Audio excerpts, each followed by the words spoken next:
Isso não é uma torre de extração de petróleo. Esta é uma das primeiras máquinas já inventadas no mundo. Esta única máquina é a origem de toda uma árvore genealógica da tecnologia moderna. Aviões, usinas de energia, trens, carros e até uma geladeira, todos devem sua invenção a essa inovação, a máquina a vapor de Newcomen. Thomas Newcomen, nascido em Devon, Inglaterra, em 1664, era um comerciante de ferragens e pregador que estava determinado a encontrar uma maneira de resolver o problema de inundações nas minas locais. Acontece que a máquina a vapor de Newcomen não é apenas a ancestral direta dos motores modernos, mas sua invenção em 1712 ajudou a preparar o terreno para as máquinas que impulsionaram a Revolução Industrial. Se essa máquina não tivesse sido projetada, toda a árvore tecnológica resultante, nossa sociedade como conhecemos, poderia ter evoluído de forma diferente e nosso mundo seria irreconhecível. Vamos explorar esse ancestral dos motores e entender seu funcionamento. A máquina a vapor de Newcomen lembra uma torre de extração de petróleo devido à sua função parecida. Torres de extração bombeiam petróleo do subsolo e a máquina a vapor de Newcomen era usada para retirar água das minas. Vamos ver essa máquina em ação. Parece lenta, não é? Mas essa foi a primeira máquina do seu tipo, então operar a uma velocidade de 12 ciclos por minuto era até bem rápido. Vamos dar uma olhada. Aqui temos a máquina a vapor, enquanto do outro lado está a bomba que ia fundo nas minas. Acima disso, uma viga de madeira pesada com um fulcro cria um movimento de gangorra, usando extremidades arqueadas e correntes para transferir o movimento da máquina a vapor para a bomba.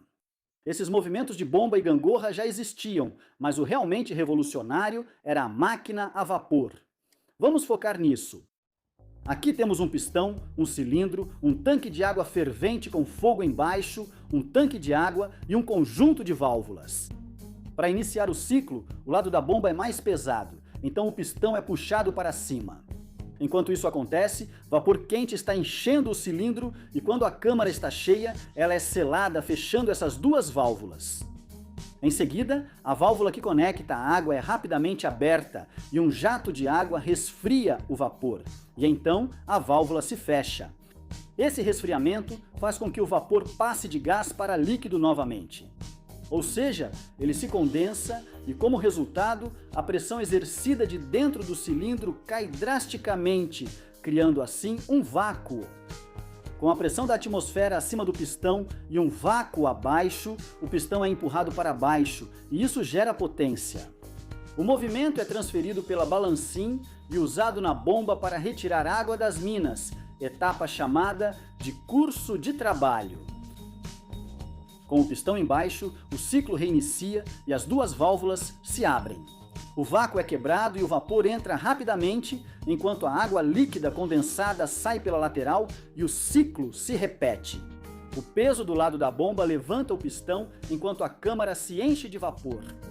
Quando o pistão atinge o topo, as válvulas de vapor e saída se fecham, a válvula de água abre rapidamente e um jato condensa o vapor, criando novo vácuo.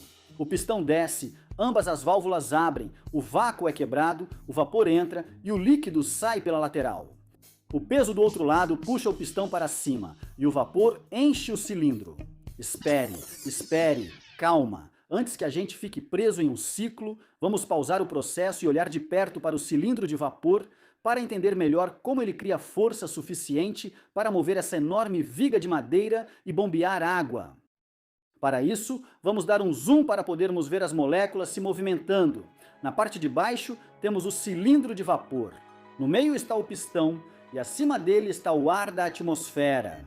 Tanto as partículas de vapor quanto as de ar estão se movimentando e toda vez que uma molécula bate no pistão, ela exerce um pouco de força.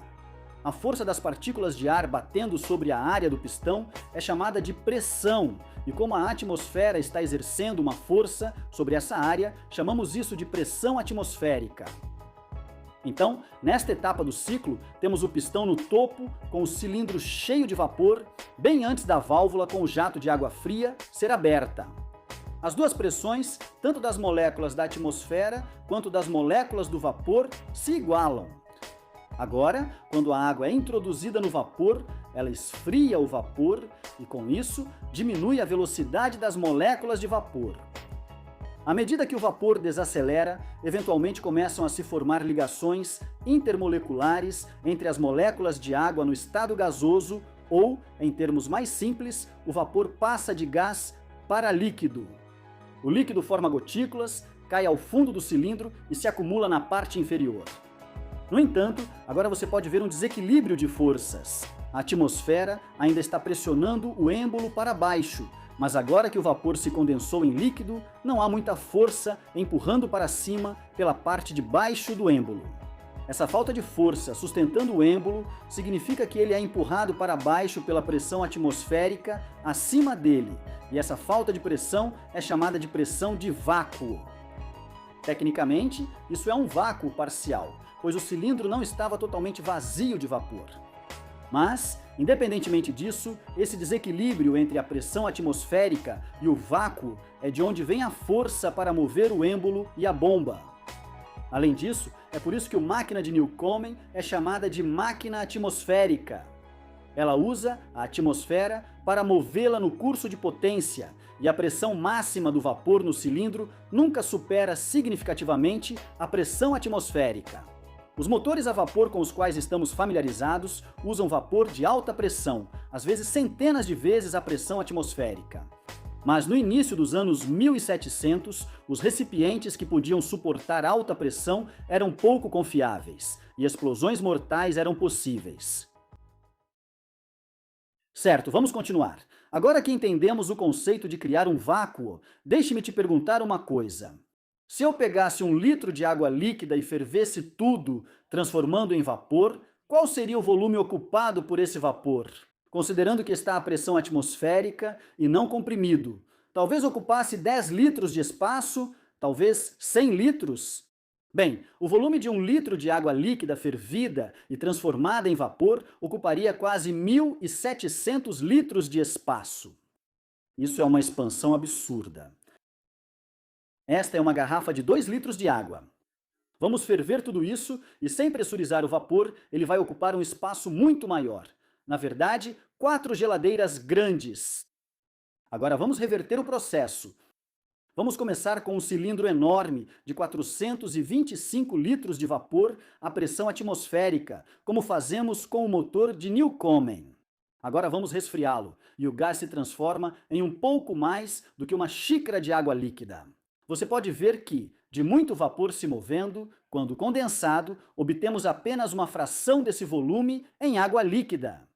Thomas Newcomen entendia esse conceito e tinha o conhecimento em metalurgia necessário para aplicá-lo e construir essa máquina para bombear água. Essa inovação foi revolucionária e deu início a um ramo completamente novo da tecnologia. Embora a ideia de trabalhar metais e ferver água com fogo existisse desde a antiguidade e também nos séculos XVI e XVII, a compreensão sobre vácuos e pistões havia melhorado, mas a ideia de Newcomen de combinar fogo, vapor, pistões e vácuos em um motor cíclico para realizar trabalho contínuo foi inovadora. A máquina a vapor de Watt, inventada 60 anos depois, evoluiu em eficiência e se tornou o verdadeiro cavalo de batalha da Revolução Industrial. James Watt teve suas ideias enquanto trabalhava na máquina a vapor de Newcomen. No século XIX, motores a vapor de alta pressão impulsionaram barcos e locomotivas, sendo depois substituídos pelo motor de combustão interna. Mas nenhum desses motores existiria sem o trabalho pioneiro de Thomas Newcomen. Sua habilidade de projetar e combinar criativamente as tecnologias ao seu redor mudou o mundo para sempre.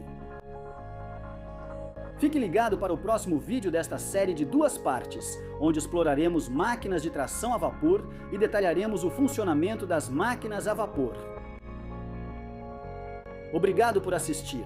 Não se esqueça de se inscrever, curtir o vídeo, deixar comentários com suas perguntas e opiniões e contar para seus amigos e familiares algo que você aprendeu hoje.